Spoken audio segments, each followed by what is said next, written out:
મોરબીના બગથડા ગામ નજીક આવેલી ફેક્ટરીમાં બોઇલર રિપેરિંગ વખતે વેડાએ બ્લાસ્ટ થયો છે. ઘટનામાં કારખાનામાં હાજર ભાગીદાર અને ટેકનિશિયનનું દાઝી જવાથી મોત નીપજ્યું.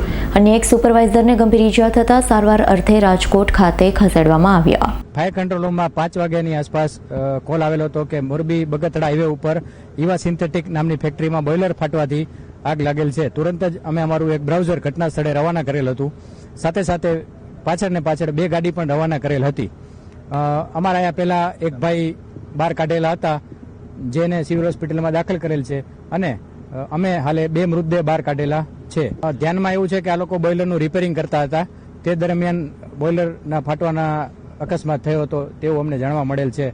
હાલે ફાયર ફાઇટિંગ પૂર્ણ કરેલ છે, આગ સંપૂર્ણ કાબૂમાં છે અને કુલિંગની પ્રોસેસ ચાલુ. અમારી તમામ માહિતીથી અપડેટ રહેવા માટે જોડાયેલા રહો S9 ન્યૂઝ સાથે.